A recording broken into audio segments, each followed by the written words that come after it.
안녕하세요. 지역 MBC 공동기획 자치분권대학 특강 자치분권으로 꿈꾸다 진행을 맡은 저는 아나운서 손정은입니다. 여러분 반갑습니다. 역사는 과거와 현재의 끊임없는 대화다. 영국의 유명 정치학자 에드워드 헬리카의 명언입니다. 어찌 보면 정책을 입안하는 사람들에게 가장 필요한 게 바로 역사 공부가 아닐까 싶은데요. 자치분권도 마찬가지입니다. 그래서 오늘 이 시간은요, 자치의 역사와 전통에 대해서 알아보는 시간을 마련했습니다. 아주 뜻깊은 시간이 될 거라고 생각하고요. 오늘 특강은 공주대학교 이혜준 교수님을 모시고 이야기 나눠보도록 하겠습니다. 앞으로 모시겠습니다.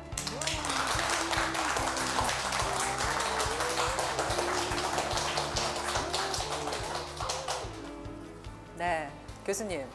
그 역사 속의 자치라고 하니까요. 저는 고려시대가 생각났거든요. 이 고려시대가 호족의 시대였잖아요. 그럼 어찌 보면 고려시대에도 지방자치를 한 걸까요? 제가 오늘 강의를 시작하는데 우리 이제 이 방송을 들으시는 분도 있고 지금 같이 오신 분들이 있는데 본관이 있으세요? 네. 본관이 언제 생겼을까요? 첫 질문부터 어렵네요. 그러니까 지금 제가 이제 오늘 강의하면서 가끔 이렇게 자연스럽게 대화를 할 수도 있는데 그냥 편하게 대답하시는데 사실 우리나라 성씨가 생긴 게 신라 시대가 아니에요. 고려 시대에 생겼는데 고려 시대에 생긴 성씨도 극히 적어요. 그러니까 우리 학교에서 공부할 때 호족의 시대라고 배웠던 기억나세요? 네. 그 호족이 바로 지방 분권의 대표자입니다. 그래서 그 사람들이 그 지역에 사니까 본관이라는 걸 경주 김씨다, 뭐 단양우시다 이렇게 붙여줬던 거죠. 그래서 이제 극히 적은 지배층이지만 이제 고려 시대의 그런 호족의 시대라는 게 그런 의미를 갖고 있어서 자치 분권을 얘기하면 고려 시대 얘기가 조선 시대보다 오히려 더 강할 수가 있지 않겠나. 그리고 세습이 됐거든요. 근데 조선시대는 계속 이제 지배층이 바뀌니까 이제 그런 차이가 있죠. 네. 아무래도 역사 이야기 하다 보니까 고려시대, 호족시대 이야기까지 나왔는데 그러면 지방자치의 관점에서 고려와 조선의 차이점은 뭐였을까요? 조선시대의 지방자치라고 하는 거는 중앙집권하고 이렇게 서로 짝을 이룬다고 그럴까 아니면 서로 다른 역할을 했다 이렇게 되겠죠. 근데 고려 시대는 중앙 집권을 하기는 하지만 지방 분권을 지방을 굉장히 강화시켜준 거거든요. 그래서 그 지방에 세습적으로 계속해서 그 전통이 살아남도록 그래서 자치로 얘기하면 훨씬 더 자치라고 할 수가 있겠죠. 근데 이제 조선시대 유교 사회에서 자치라고 하는 거는 중앙과 지방 사이에 적절한 대화가 있고 또 하나 이제 오늘 강의에서 많이 얘기되지만 지배층만의 얘기가 아니라는 거죠. 마을이라는 게 있고 그냥 일반 민중이 있잖아요. 지금도 저는 우리 이거 지방자치를 얘기하고 있지만 제가 농담처럼 얘기하는데 오히려 아파트에서의 지방자치가 동단위에서 있는 게 진짜 옛날 마을 거거든요. 이제 그런 것도 한번 좀 같이 생각하면 좋을 것 같아요. 그렇군요. 그러면 질문을 또 하나 드리고 싶은데 조선은 왕과 사대부의 나라였잖아요. 그러면은 조선시대 지방의 작은 마을에 살았던 사람의 입장에서 이 자치라는 거를 느낄 수가 있었을까요? 저는 이 자치분권대학 강의를 할 때 지금 이제 질문과 관련해서 이제 연결이 돼서 말씀드리겠는데 여러분한테 묻고 싶어요. 지방자치를 할 때 멤버십으로 할 거예요? 리더십으로 할 거예요? 마을은 멤버십입니다. 마을은 멤버십이에요. 그런데 향촌사에 뭐 이렇게 군 단위 이렇게 나라 단위로 가면 자치에 멤버가 아니라 리더입니다. 지금도 나는 리더가 많은 것 같아. 리더하고 싶은 생각이 많은 것 같아. 근데 사실은 지방 자치, 마을 자치 같은 건 정말로 멤버십이거든요. 거기서 잘난 놈, 뭐 멋진 놈, 뭐 돈 많은 놈, 지식 많은 놈, 이 얘기가 아니거든요. 어른이 최고예요. 아, 그거 안 된다니까 그래. 한 칸에 나가는 거예요. 근데 요새 같으면 따질 거 아니에요. 법이 이렇게 돼 있고 뭐가 어쩌고 저쩌고 이렇게 하면 뭐가 이해가 되고. 근데 사실은 옛날에는 그 마을에서는 그 경험을 많이 가졌던 어른이 마을의 어른이 모든 걸 다 이렇게 해도 다 따랐잖아요. 그게 이제 우리가 생각해야 될 부분인 것 같아요. 지금도 앞으로도 그런 걸 생각해야 될 것 같아요. 네. 본격적인 강연을 아직 시작하지 않았는데 많은 이야기를 지금 해주고 계십니다. 네, 지금 들어보니까 리더십과 멤버십에 대한 얘기도 굉장히 중요한 것 같은데 이제 들을 강연에서 여러분께서 자세하게 이해하실 수가 있을 겁니다. 그러면요, 저희 교수님의 한국 역사 속의 자치 전통과 문화 강연을 본격적으로 들어보도록 하겠습니다. 방금 우리가 저 강의 시작하기 전에 좀 질문도 하고 이렇게 얘기했는데 과연 전통사회에서 한국의 전통사회에서 자치가 얼마나 있었을까? 전통시대에 과연 자치법이 그렇게 철저하게 있었는가? 그건 아닌 것 같아요. 근데 그거를 공통적으로 인정해주는 분권사회를 얘기할 때 일본하고 한국을 비교하면 어디가 더 분권 자치가 잘했을까요? 강했을까요? 일본에 가서 얘기를 들어보면 일본이 굉장히 세다고 그래요, 분권이. 그리고 일본은 섬이잖아요. 그리고 중앙 통치를 하기가 힘들어요. 그러니까 그 막부 시절에 전국을 통할하는 그때 처음으로 중앙 집권이 이루어지지 전부 분권이었어요. 지역성이 굉장히 강해요. 그래서 이 서구 문화가 들어올 때 우리 같은 경우는 한국이나 중국은 조금 일본하고 달라요. 그래서 이건 뭐 좀 직접적인 얘기는 하지만 이것도 그냥 들어주시면 좋겠는데 라이샤오라고 하는 미국의 그 역사학자가 일본의 근대화 과정을 설명할 때 일본이 근대화에 성공했고 한국과 중국은 실패했다. 그런 얘기를 한 사람이에요. 근데 그 사람이 얘기한 게 뭐냐면 일본은 섬이 많잖아요. 그럼 서양 세력이 들어오면 섬이 30개라고 하면 30개가 반응을 다 달리하는 거예요. 자치를 하고 있었으니까. 그래서 빨리 만나서 손을 잡고 해보니까 서구 문명이 좋다는 데가 있고 처음부터 끝까지 반대하다가 우리 의병하드처럼 싸운 데가 있고 그걸 하다 보니까 아 이게 그래도 괜찮겠구나 그래가지고 그게 일반화되는 과정에서 근대화를 이뤘다는 거죠.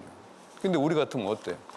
외구가 들어오거나 서양 세력이 들어오면 중앙에 보고해서 청와대에 올라가가지고 국무회의 거친 다음에 어떻게 할까 말까 결정하고 시킨 대로 하잖아요. 그게 중앙 집권이죠. 근데 사실은 우리 자치에서 지방만에도 인정을 해준 게 많죠.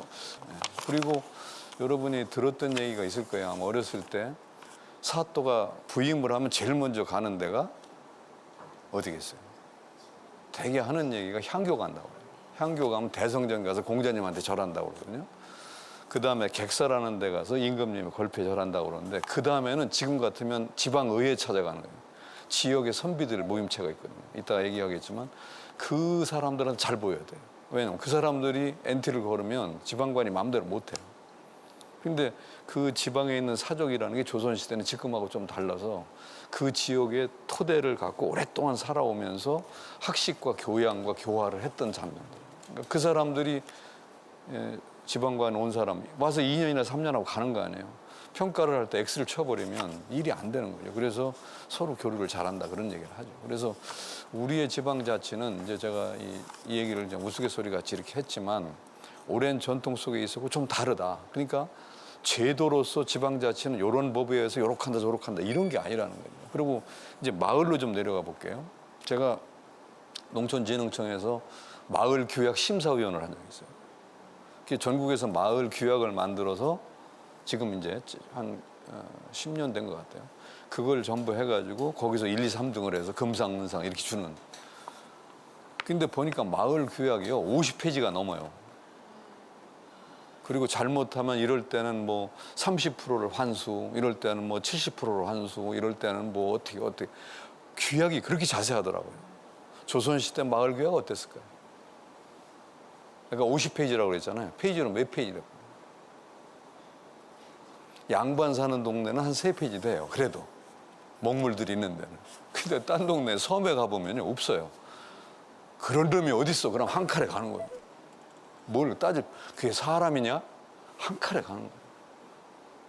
그 아버지가 참 너 때문에 참 창피하게 했다. 한 칼에 가는 거예요. 제가 공주에서 왔잖아요. 공주에는 이 동네 앞에 범죄 없는 마을이라는 표식이 있어요. 빗돌에 새겨서. 그럼 그게 그렇게 자랑스러운 거예요. 범죄 없는 거. 근데 15년 전에 어느 동네에서 젊은 놈 하나가 잘못을 해서 구속되게 생겼어요. 네? 하나가. 그럼 범죄 있는 마을이 돼버리잖아요. 그러니까 동네 어른들 6명이 이장하고 지도자하고 가가지고 그 집에 가서 그 아들이 구속된 집에 아버지한테 가서 야, 네 아들이 구속된 우리 동네가 범죄 있는 마을이니까 이사 갈 수 없냐? 그래서 이사를 가요. 이상해. 어떠세요? 이게 조선시대는 그런 모습. 그러니까 이사를 간다고. 가고 이 동네에 범죄 없는 마을의 영광을 지켜준단 말이에요. 요새 가서 그런 얘기를 하면 아마 멱살 잡고 난리, 뭐 어쨌다고 할 거예요. 이래갖고 자치 안 돼요. 마을 자치가 생활하면서 그대로 묻어나는 거거든요. 그런 게 너무 없어진 것 같아요. 지금 저는 제가 저 얼굴 보면 얼마 안 먹어 보이지만 저도 나이 많이 먹었거든요. 퇴직했거든요. 68이에요, 제가. 68이라니까. 그러니까 촌에서 태어났으니까 얼마나 깡촌에서 태어났겠어요. 근데 그 동네 생각을, 어렸을 때 생각을 해보면, 야, 이게 마을 자치구나. 이게 정말 마을민들이 하나로 뭉쳐있구나. 저 어렸을 때만 해도 마을에 제사나 뭐 회갑이나 생신 이런 거 있으면 동네가 다 밥을 안 해요. 그 집에서 먹었다고. 다 가서요. 저희 어머니가 이 손재주가 있으셔갖고, 그 과방이라고 그러나요? 음식 차리는데, 거기에 대빵이에요. 그러면 제가 이제 잘 놀다가 그 과방 옆에 가서 살짝 앉아 있어요, 이렇게. 엄마하고 눈만 마주치면 엄마가 야단을 쳐요. 왜 여기 와서 너 이놈 새끼 그러느냐고. 그러고는 조금 있다 보면 손에다 이렇게 줘요. 그러면 받고 뛰어가지고 혼자 저기 가가지고 먹으면 거기에 뭐 호도도 있고 그렇거든요. 근데 그런 것이 사실은 마을에서 공통적으로. 그리고 마을에 그런 행사를 하면 생각해 보세요. 그런 시골, 여기 나이 든 분 계시니까. 차일 공동 거죠. 그릇 다 동네 거죠. 상 다 동네 거죠.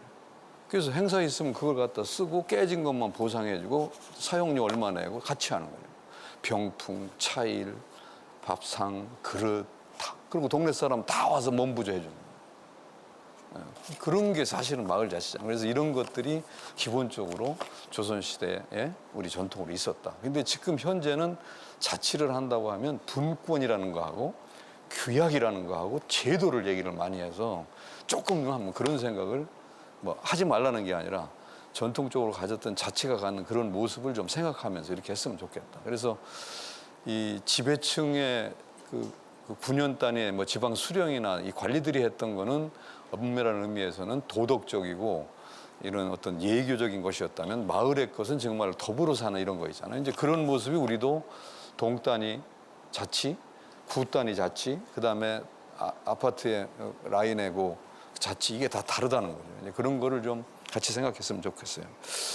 그리고 이 공동체의 개념이라는 게 저는 섬에 가서 그런 걸 느꼈는데 섬 분들은 섬이 작은 섬들이 있잖아요. 큰 섬에 마을이 여러 개 있지만 작은 섬들이 있을 때 섬과 섬 사람들이 그렇게 독립적이에요. 정말 생각이. 그래가지고 싸움이 나면 정말 굉장히 크게 싸우는데 더 멀리 있는 내륙하고 싸울 때는 완전히 한편 되거든요. 근데 그 얘기를 동네에서도 마찬가지예요. 지금 우리가 일제시대에 와서 마을을 막 바꿔놨어요. 동네 두 개를 합쳐서 하나로 만들고 한 동네를 잘라서 1구, 2구 만들고 이게 일제시대의 것이거든요. 그래서 그거는 제도로서 뭐 세금을 걷는다든가 통제를 할 때는 그렇게 되지만 원래 의미로 얘기하면 기우제 같이 지내고 상여 같이 매고 둘의 포맛이나 이거 다 같이 하고 서당 같이 다니고 그리고 집안에 내력 다 있고 저희 때만 해도 명절 때 그 세배하러 다니는 거예요. 동네 다 다녔잖아요. 이런 것들이 바로 그 마을의 모습이에요. 그래서 이 제도로서 그러니까 군 단위의 자치하고 마을 단위하고 자치가 이제 둘로 좀 갈라져서 그거를 제가 조금만 더 들어가서 말씀을 드리려고 해요. 그래서 제가 지금까지 말씀드린 거는 이 우리나라의 자치의 전통과 자치의 역사가 지금 현재하고 딱 맞지는 않지만 그것이 갖고 있는 어떤 전통과 의식과 그 장점 그리고 마음으로 통하는 이런 것들을 좀 현대 자치에 좀 집어넣었으면 좋겠다. 서양 자치를 갖다 여기다 넣고 제도로 잘하면서 자치 행정 잘했다는 아닌 것 같아요. 전통시대의 자치의 모습을 이제 좀 구체적으로 좀 살펴보도록 하겠습니다. 이게 두 가지가 있어요. 하나는 관치, 분권 그런 개념으로 행정의 개념이고 하나는 주민자치. 그래서 정말로 마을 단위의 두 모습을 동시에 보이는데 이제 관치 이런 쪽으로 할 경우에 지금 비교를 한번 해보면 의회 어떻게 생각하세요? 의회. 지금 의회가 있잖아요. 의회가 제 기능을 하느냐, 정말로 주민의 생활과 깊이 관련돼 있느냐, 아니면 정당과 관련되느냐, 뭐 여러 가지 얘기를 하잖아요. 조선시대 의회와 비슷한 기능을 한 게 향해라고 하는 거예요. 고을의 해, 향해. 이 향해의 구성원들은 양반들이에요, 사족들. 그 지역에서 대대로 살아오면서 했던 사람들. 그래서 이 향해에서 결정을 하면 수령이, 지방관이 꼼짝을 못해요. 물론 이제 그렇지 않은 데도 있죠. 예를 들면 섬이라든가 저 해안 지방 같은 데는 이 중앙에서 파견된 관리가 오히려 굉장히 영향력을 크게 갖고 권위를 가지니까 제압을 할 수 있는데, 예를 들면 양반고장 가보세요. 안동에서 그들이 결정한 거를 안동 부사가 할 수 있겠어요? 어렵죠. 충청도에 예를 들면 공주 같은 데 와서 서울에서 온 지방관이 막 이래라 저래라 하고 막 칼질을 했다. 안 되거든요. 그러니까 그 향해라는 게 지방의 실력자들, 실력자라는 표현이 좀 잘못되는지 모르지만 대대로 그 지역에서 학식과 덕망과 그다음에 무슨 실천을 하거나 경제력을 가져가지고 있었던 사람들. 그들이 이제 의견을 모아서 하는 거. 그걸 지금 생각하면 의회 같은 거예요. 공동의 의견. 그걸 공론이라고 하거든요. 근데 그런 거기에 참여하는 사람들이 아무나 되는 게 아니에요. 그 지역에서 오래 살아서 전통성이 있어야 된단 말이에요. 제가 전라도 영암 구림이라는 데를 가봤어요. 거기가 이제 대동계로 유명한 해사정도 있고 그랬는데, 암행어사 박문수가 그 동네를 갔다가 너무 아주 질서정연하게 동계를 하니까 슬그머니 가서 옆에 앉은 거예요.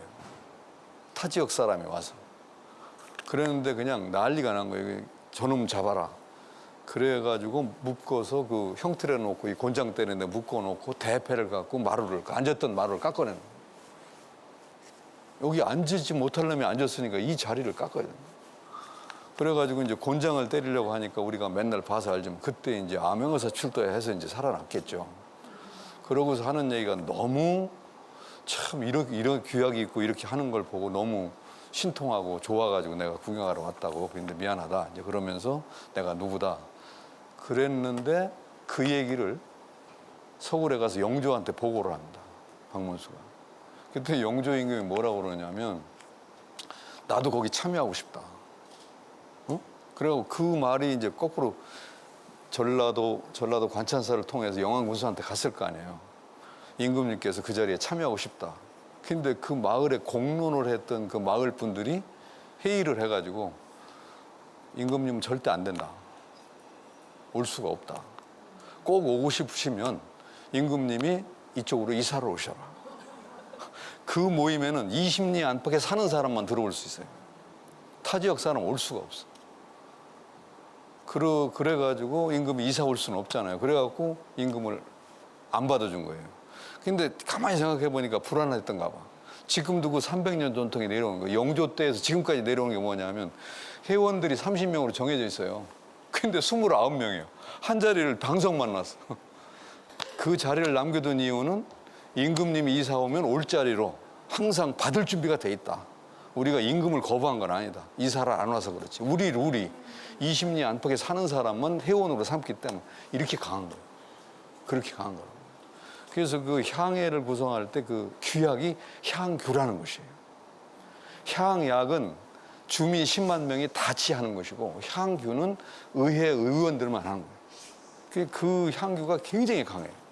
그래서 향해와 향규, 그리고 그 의원 명단을 향안이라고 그래요. 향안, 향규, 향해.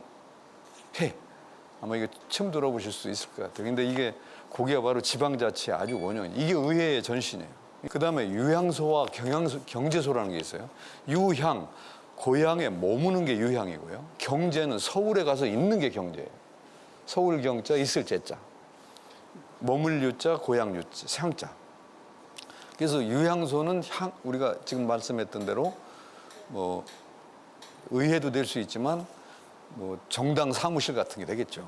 그래서 지역에 다 이 행정을 하고, 경제소라는 건 지방 연락사무소가 서울에 와 있는 거예요. 그래서 그 경제소에는 책임자가 지방에서 파견되는데 거기를 들락날락하고 거기서 차 마시고 거기서 얘기하는 사람이 누구냐 하면 그 지역 출신 서울의 관리들이에요. 그냥 모여 앉아서 거기서 고향 얘기도 하면 재밌을 거 아니에요. 고등학교 선배 후배 있는 것처럼. 그런데 거기서 얘기가 되면 요새 얘기했을 때 국회에 가서 예산을 따낼 때 뭐 한다든가 어떤 뭐 관광 개발을 할 때 영향력을 형성한다든가 지금 이런 것 때문에 문제가 될 수 있으니까 빨리 준비하라든가 이런 걸 해주는 거예요. 이해가 되세요? 그게 경제소하고 위양소거든요. 두레라는 건 잘 아시죠? 두레는 다 없어져서 지금은. 근데 옛날에는 게 두레가 많은데 두레가 이제 마을 공동체거든요. 그래서 마을에 농사를 질 때 두레꾼들이 다 같이 해주는 거거든요. 근데 이제 장난 말씀 드려보겠습니다. 일을 할 때 대강 철저히 하는 게 어떻게 하는 거예요? 이 대강 철저히 말이 두레에서 나온 말이에요. 자, 보세요. 지금은 나는 지금도 주민자치할 때 꼭 얘기를 하지만 요새 마을 사업들이 많아요. 그러면 마을 사람들이 동원해서 일을 해서 사업을 해서 수익을 올리는데 수익금 중에 마을 기금으로 들어가는 게 몇 프로일까요? 30%, 50%, 3%, 5%. 거꾸로 5%, 10%, 30%, 50%. 마을 기금으로 들어가는 거예요. 5%. 조선시대는 그러니까 뭐 어차피 틀릴 테니까 그렇다 치고 조선시대는 몇 프로였을까요? 지금하고 비슷할까요? 5%? 10%? 왜 대답을 못해? 안 살아봐서. 조선시대는 100%가 들어가요.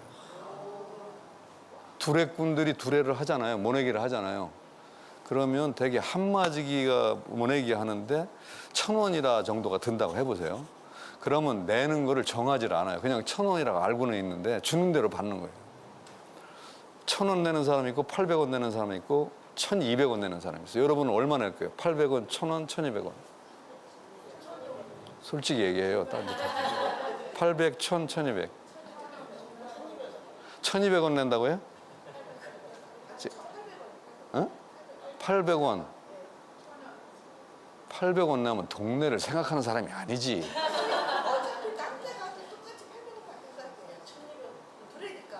그게 아니지. 지금 정상적이면 1,000원 낸다고 할 것이고요. 1,200원 내는 사람 어떤 사람일까요? 굉장히 못 사는 사람이에요. 한 마직이나 두 마직 있는 사람. 200원 더 내봤자 큰 손해가 아니야. 대개 호랩이나 과부가 내요. 800원 내는 사람 누굴까요? 최고 부자가 800원 냅니다. 50마직 중에 자기가 40마직을 갖고 있거든요. 그러니까 내가 내는 돈이 마을 회비에 거의 80%를 차지하잖아요. 그러니까 내가 당당하죠. 근데 그 과부 할머니나 호래비는 땅 하나 있는데 나 혼자 전혀 못한 동네에서 해주니까 얼마나 고마워요. 그러니까 그냥 해서 준단 말이죠. 그러니까 여러분을 지금 내가 물은 이유가 이건 투표를 해봐야 돼. 써서 받아가지고 그걸로 점수를 매겨야 되는데 딱 얼굴 보니까 800원 낼 사람들이 많아요. 그런데 두레꾼들이 하루 종일 일을 하고 나서 도갓집이라는데 아마 나이 든 분은 알겠어요. 술도가 도갓집이라는 거 아시죠? 도갓집에 모여서 이제 씻고 술을 먹으면서 놀아요. 풍장을 치고 놀아. 그러면 그 두레의 대빵이 마을을 싹 돌아요. 오늘 농사 져준 집들을. 그래서 가서 인사를 하죠. 어르신들 저 왔어요. 그러면 그게 무슨 얘기냐면 네가 돈 받으러 온 거예요. 근데 정해진 돈이 없는 거죠. 그래가지고 받아갖고 오면 술을 먹고 놀고 있다가 그 두레의 상세, 대빵이라고 그러죠. 그 대장이 오면 딱 쳐다보고 하는 말이에요. 어떻게 됐어요, 형님? 제일 궁금한 게 누굴까요? 40마지가 갖고 있는 부자예요. 근데 이 두레의 대장이 오면서 뭐라고 하냐. 새끼 말이야. 이건 800원이에요. 어이구야, 그래도 이건 1,000원이에요. 야, 큰일 났다. 1,200원이나 줬다. 이게 차이가 있잖아요. 800원을 내게 돼 있어요, 원래. 그러면 일을 할 때 대강 철저히 그 집 일을 해줄 때. 그 다음에 일을 할 때 모내기를 하잖아요. 신고 발로 차는 거 이렇게. 해봐서 알죠, 이런 거. 그냥 뭐가 다 떠. 그러면 800원 내고 그 꼴을 당하고 나면 저놈들을 때려 죽인다라고 그런 사람도 있지만 자기가 생각해 보는 거예요. 내가 이렇게 해가지고 이렇게 손해를 본다. 그래서 다음에는 1,000원을 낸단 말이에요. 그래서 딱 기다리고 있는데 그 둘의 상세가 오니까 형님 올해는 얼마 냈어? 그랬는데 어쩐 일로야? 그래도 1,000. 그러면 그 해에 대강 철저히 해야 돼요? 제대로 해줘야 돼요? 그때 또 한 번 대강 철저히 해야 된다고. 그러면 3년 뒤에는 무조건 1,000원 내주고요. 제가 경험한 바는 부잣집에서 어떻게 하는 줄 아세요? 1,000원을 주고요. 그러면 동네 회비의 80%를 혼자 독점해 내는 거예요. 그러고서 닭 2마리를 줘요. 이거 쌀 못 먹어. 그렇게 잘 보여야 돼요. 그래야 농사 잘 져주잖아요. 구례 운조로라는 동네가 있어요. 구례 그 지리산 밑에 제가 그 조사를 했는데 그 동네 가면 유씨가가 있는데 노브리스 오블리주 유명한 동네죠. 죽을 끓여줘요. 근데 거지들이 거기 와서 이제 집 앞에 와서 그런데 요즘은 거지들이나 뭐 공짜로 준다면 줄을 100m, 200m 쓰지만 옛날에는 얻어먹는다는 게 굉장히 부담스럽잖아요. 그러니까 앞에서 가지를 못하고 왔다 갔다 하는 거예요. 근데 사흘, 닷새를 굶으면 이 밥할 때 뜸 냄새가 심리 밖에서 맡아진다고 그러네요. 아닌가, 그렇게 굶으면. 그래서 고기를 왈짝왈짝 하는데 이제 그러면 주인이 보고 있다 일리 오라고.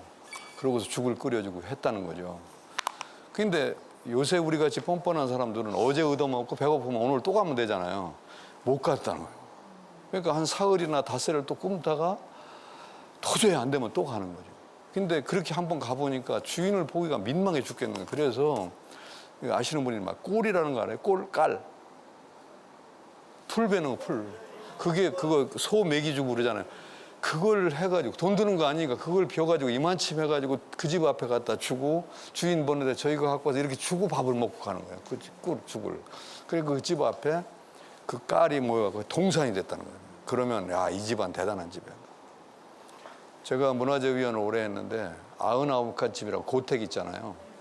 그 양반이 개떡같이 했으면요. 임술밀란 때 불타고 해요. 동학난 때 불타고 해요. 좌우익 때 불탑니다. 남아있는 거 보면 싹수 있게 한 거예요. 그게 노브리스 오브리주예요. 진짜 그래요. 그 아까 오미동 같은 경우에 마을에 27호가 살았는데 27호 마을 등급이 있어요. 1등호부터 7등호까지. 근데 마을의 세금, 조선시대에는 개인이 세금을 내는 게 아니에요. 조선 초에는 군 단위 세금이고 중기에 가면 면 단위 세금이고 후기에 가면 마을 단위 세금이에요. 일제시대에 와서 개인 단위가 된 거예요. 근데 마을에 300만 원의 세금이 나왔어요. 근데 27호가 살아. 그러면 나누기를 하면 10만 원씩 내면 되잖아요. 문서가 나왔는데 보니까 마을에 세금을 낸 사람은 1등호, 2등호, 3등호예요. 4, 5, 6, 7등호는 하나도 안 내요. 1등호가 80%를 내요. 2등호, 3등호가 20%를 내요. 그러니까 4, 5, 6, 7등호는 그 80% 내준 부잣집에 대해서 그렇게 고마울 수가 없어요. 그러니까 수해가 나서 담이 무너지면 그 집부터 고쳐주는 거예요. 농사도 그 집을 제일 먼저 해주는 거예요. 응? 이게 자율이에요. 이게. 그리고 그런 모습이 뭉쳐져 있는 거예요. 그리고 우물개가 있어요. 상역개가 있어요. 서당개가 있어요. 누가 더 제일 많이 나겠어요? 부자가 많이 내죠. 똑같이 걷어내겠습니까?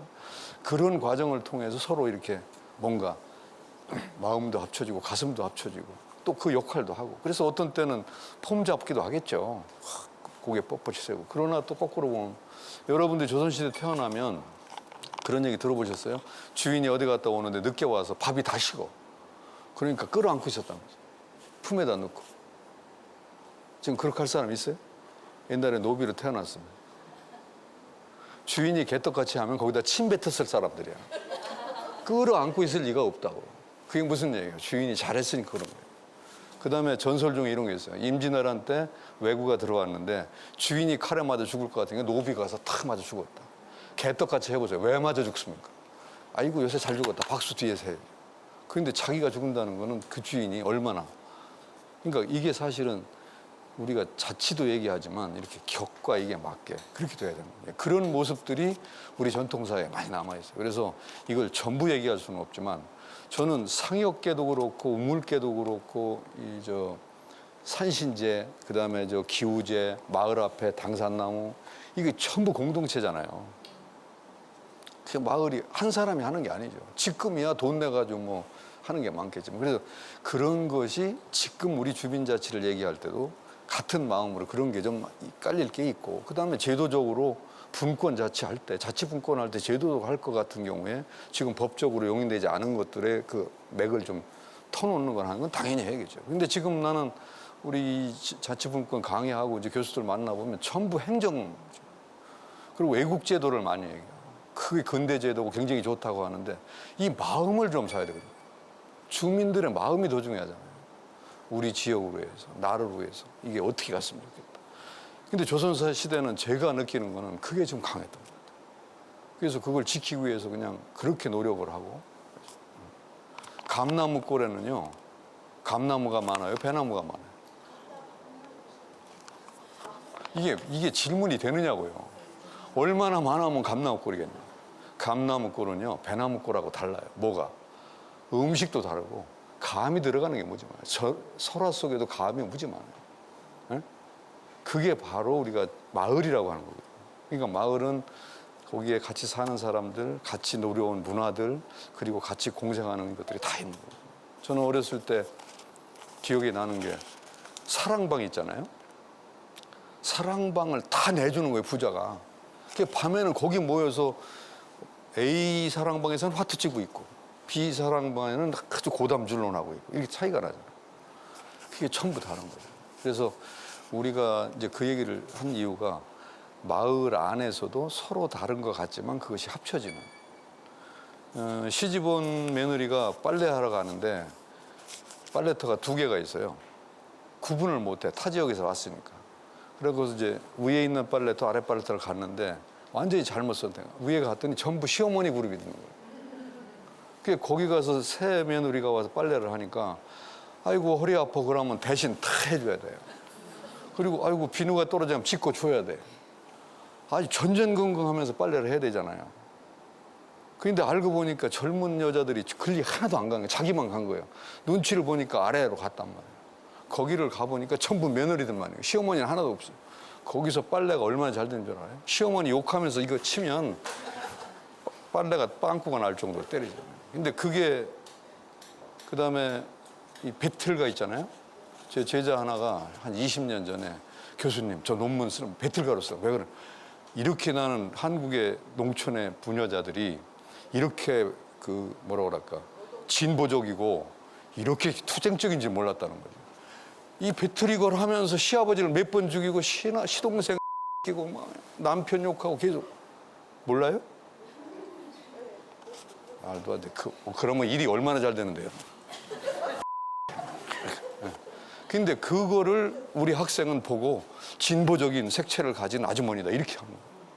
그거 아니라니까요. 그게 아니라. 저는 군대 가서 저 대학원을 마치고 가서 나이가 들어갔는데 제가 운동권 출신이어가지고 저 전방으로 갔어요. 근데 나이가 들어서 셋째 동생으로 가셨으니까 이 구보를 하는데 제가 나고병이 되면 우리 소대가 완전히 난리가 나는 거예요. 그래서 저는 과외를 했어요. 구보 과외를. 난 생전 처음 해봤어요. 근데 동생뻘 되는 그 중사가 자전거 타고 가면서 저를 훈련시키는 거예요. 그런데 하루는 소대장이 운동장을 돌리면서 소대원들을 돌리면서 뭐라고 그러냐면 구호를 하나 둘 여시야 하스 이렇게 하잖아요. 구호를 로 하라는 거예요. 그런데 하는데 왜 이렇게 재미난지 모르겠어요. 대대장, 현대장 이게 나쁜 뜻이 아니에요. 이거 할 때 한 건 나쁜 뜻이 아니에요. 근데 그게 바로 민중 속에 있는 거거든요. 그걸 가지고 예를 들면 고급스럽게 창크를 하면서 얘들은 수준이 20점짜리고 이런 인간들은 상종하지 마라. 이건 아니잖아요. 그래서 이 자치와 자율도 마음이고 그건데 그걸 하나로 합칠 수 있는 여러 가지가 있잖아요. 그래서 그런 것들에 대해서 한 번 좀 다시 생각해보면 좋겠다 이런 생각이 듭니다. 일단 강의 요 정도 마치고 혹시 질문할 거 있으면 듣도록 그렇게 하겠습니다. 네, 교수님 강연 잘 들었습니다. 이야기 듣다 보니까 우리 역사 속에서 이렇게 자치의 전통과 문화가 다양한지 오늘 정말 처음 알게 된 것 같아요. 여러분께서도 들으시면서 또 궁금한 점들 있으셨을 것 같은데요. 질문 좀 한번 받아보도록 할까요? 네, 편하게 해주십시오. 누가 계신가요? 아, 네. 주민자치를 이야기할 때 리더십과 멤버십 중에 어느 것이 옳을까요? 아까 잠깐 얘기를 했으면 여러분도 한번 그 생각을 해보면 두 가지가 다 필요할 것 같죠. 근데 사실은 나는 먼저는 멤버라고 생각을 해요. 제 개인 생각이에요. 근데 이제 그 멤버십과 리더십이 서로 이렇게 짝이 맞아야 되는 거지. 멤버십하고 리더십을 각자 가게 되면 그건 자치의 아마 어떤 호흡이 맞지 않지 그런 생각이 들거든요. 예, 상충이 되고. 그리고 제가 지금 보통 지금 현대 사회에서 시의회나 자치협의회 이런 걸 보면 목표가 우리 주민들 전체가 생각한 공동 목표인 경우가 있고 특정 이해가 반영되는 목표가 있잖아요.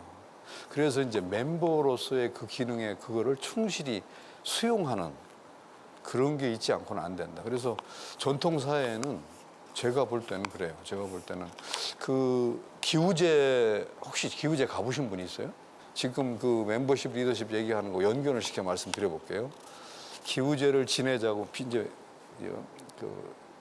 비가 안 와가지고 농사를 망치게 생겼어요. 젊은 사람들이 동네의 가장 대빵 어른한테가 어르신네 기우제 지내야 되는 거 아니에요? 큰일 나겠어 이거. 아주 흉년들은 우리 망하게 생겼어요. 그러면 그 동네 어르신이 그래? 그럼 그 지내 이렇게 할 것 같아요? 아니요 그럴 것 같아요. 지내라고 그러겠죠? 제가 조사해본 경험으로는 야 빨리 물도 덮하고 더 좀 해봐 이놈들아. 하고 나서 안 되면 해야지. 그 정도 해가지고 또 비오나 빈다고 그러냐고. 그러다가 이제 그 다음에 또 가갖고 어르신네 안 된다니까요. 이제 안 나면 해다. 그럼 하자 이렇게 해서 하거든요. 기우제를 지내면 비가 오나 안 오나 제가 그래 물었잖아요. 근데 조선시대 제가 해보니까 지금은 달라졌지만 조선시대 전통적인 조사 해보니까 기우제를 지내고 이제 네가 책임져라 그러는 거더라고요. 하느님한테 우리가 지냈으니까 네가 책임져라. 근데 전라도에 어디를 가니까 기우제를 지내는데 개고기로 지내요. 비 오겠어요 안 오겠어요? 여러분이 하느님은 비 주겠어요 안 주겠어요? 개고기로 기우제를 지낸다고. 제가 조사를 갔거든 학생도 데리고 어르신네가 그냥 당당하게 개고기 얘기를 하는 거야. 그래가지고 멘붕이 왔죠. 뭐 이런 동네가 다 있나. 그래가지고 야 가자. 조사할 가치도 없다. 이게 누구예요? 중앙 중심의 생각이고 잘난 척하는 지식인의 생각이고. 동네를 나오다가 아무래도 이상한 거예요. 그래서 들어가서 물었어요. 어르신네 개고기가 부정타는 고기인 줄 아세요? 대답이 yes, no 어떤 걸까요? 모른다고 하겠어요? 안다고 하겠어요? 왜 대답이 안 나와? 단순히 생각하면 모르니까 했겠다 이렇게 생각. 나도 그렇게 생각했어요. 대답이 그 모르는 사람이 어디서 야단을 쳐요. 이게 뭐지? 알면서 왜 그렇게 지내? 사연을 들어보니까 기우제 지내는 산이 멋있어가지고 하느님이 완상하는 산이래. 아니 우리가 믿고 한번 동네 사람. 거기다 계피를 발라놓으면 하느님이 두 종류가 있대. A형, B형. A형은 선녀 ABC 저 걸레 들고 저거 좀 닦아라. 저놈들이 왜 여기다 계피를 발랐어? 이렇게 하고. 성질 급한 B형 하느님 호수대고 뿌려 그런대. 이해 돼요? 아직도 이해가 안 되는 거야. 선녀 ABC는 오슬비가 이렇게 보슬비가 오는 거고 선녀 B형 호수대고 뿌리는 소낙비가 오는 거예요. 그러니까 그 동네 할아버지들은 기우제 지내면서 우리 동네는 충청도인데 우리 동네는 손이 빠리되게 버렸어. 기우제 지내다 오줌 싸고 나면 다 샤워하고 가서 다시 해. 그렇게 정성을 다해야 됐어. 그 동네는 계피 발라놓고 주머니에다 손을 넣고 알아서 해. 얼마나 멋있어요. 아니 그거를 욕할 게 아니란 말이에요. 어? 그러고서 비가 안 오잖아. 그럼 이렇게 해요. 하늘에 뭐 데모 하나 왜 바쁜가 보네. 못 본 것 같아. 그러고 거기다 청소까지 놓고 불을 떼서 꼬약꼬약 연기가 올라. 그럼 하나님 보고 또 저 산을 버리니까 또 비를 줄 거다 이런 거죠. 그것을 생각하면 우리가 생각하는 거하고 참 차이가 있는 거죠. 예. 그래서 저는 그 마음 전체가 하나가 되는 리더십과 멤버십이 같이 연결될 수 있는 거를 생각해야지 제도로서만 얘기하면 그러면 내가 한 것처럼 해놓고 내가 따먹을 거 따먹고 이런 식이 되어버리면 그게 과연 될까요? 안 될 것 같아요. 아이고 너무 길게 했네. 네. 다른 질문 또 있으세요? 그러면 전통사회에서의 그 지배층의 향촌 자치라든지 또 우리 그 또 마을에서만의 마을의 그 자율적인 생활 문화를 지금 최첨단 시대를 살아가고 있는 우리 발을 담그고 있고 21세기에 그리고 또 현재 주민자치에서는 이것을 이런 문화를 어떻게 계승하고 또 이것을 접목시켜서 활용을 해 나갈 수 있을까 하는 그런 의문점이 들었거든요. 거기에 대해서 좀 여쭙고 싶습니다. 글쎄 뭐 정답을 제가 말씀드리고 있는데 지금 우리가 자치 분권이라고 하는 게 사실은 저 시군 단위나 도 단위 이게 말하자면 주민들을 대표하는 대표자를 뽑아가지고 의회도 만들고 협의회도 만들고 이렇게 해서 하잖아요. 그게 이제 크게 보면 그 제도적인 그 관치일 것이고 제가 아까 그냥 우스갯소리 말씀했지만 시골 마을처럼 우리 아파트에도 서울 같은 데도 경기도 같은 데도 예를 들면 아파트의 그 생활권을 같이 하는 그러니까 학교를 애들 같이 학교 다 같이 보내고 같이 시장 같은 시장 보고 같이 모여서 매일 마주치고 하는 그 사람들이 갖고 있는 자치의 어떤 그 모습, 그게 바로 마을 단위 공동체 아니겠어요? 그러면 그런 거를 하나만 좀 예를 들면 제가 저 토지공사에서 강의를 할 때 써먹었던 건데 한 15년 전에 서울에 이 공고가 났는데 아파트에서 우리 아파트는 공용 면적이 굉장히 높은 아파트다. 공용 면적이 몇 프로예요? 보통 아파트들. 근데 그 아파트는 보통 공용 면적보다 훨씬 높아요. 그래가지고 20층인데 11층을 완전히 공용으로 만들었어요. 11층에 탁구장, 커피숍, 독서실, 세미나실. 그러면 20층에서 한 층을 없앴으니까 평당 단가가 올라갈 거예요. 그러나 그렇게 하면 아마 우리가 얘기하는 마을 같지 않을까. 근데 그런 식, 그러니까 돈이 문제가 아니라 그렇게 하나가 되는. 근데 지금은 아파트 타고 같은 동, 같은 라인을 올라나면서 인사도 제대로 안 하잖아요. 그러고서 무슨 주민자치가 되겠어요. 그러고서 시청에 가서 주민자치 협의한다고요? 그건 말도 안 되는 소리예요. 그래갖고 뭐가 되겠어요? 난 그거 아니라고 보거든요. 그래서 그런 것까지 좀 생각하고 아이들도 이게 맞아야 되거든요. 그거 좀 차이가 있는 것 같아요. 강의 잘 들었습니다. 저 전통 사회 생활 공동체 조직 문화는 공생과 공익의 문화였습니다. 그런데 현대 사회는 이게 다소 부족하다고 저는 생각됩니다. 그래서 현대 주민자치에서는 과연 어떻게 계승하고 활용할 수 있을까요? 그걸 좀 듣고 싶습니다.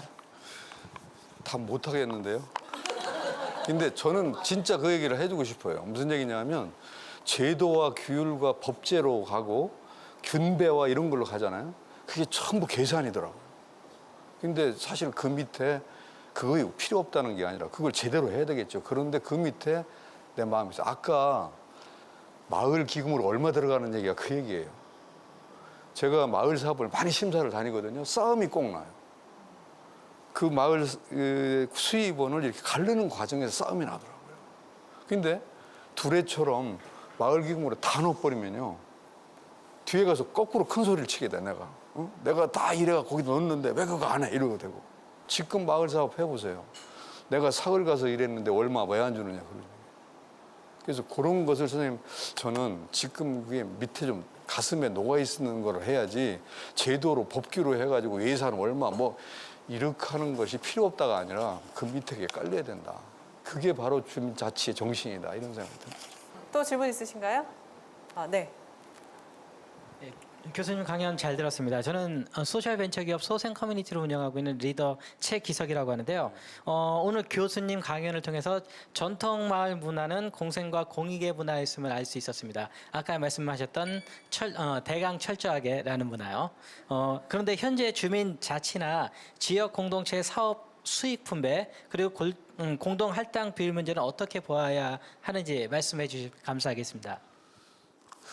글쎄 정답을 제가 말씀드리는 그렇고 저는 거꾸로 저는 주민이 이제 자치분권하는 교수들한테 좀 꼭 얘기를 해주고 싶더라고요. 진짜로. 야, 그 밑에 좀 깔아라 좀. 밑에서 깔고 좀 해야지 이게. 근데 지금 대개는 정치적으로 노는 것 같아요. 네? 정치적으로. 근데 정치적으로 하지 말라는 게 그걸 해야죠. 왜냐하면 지자체라는 게 뭡니까?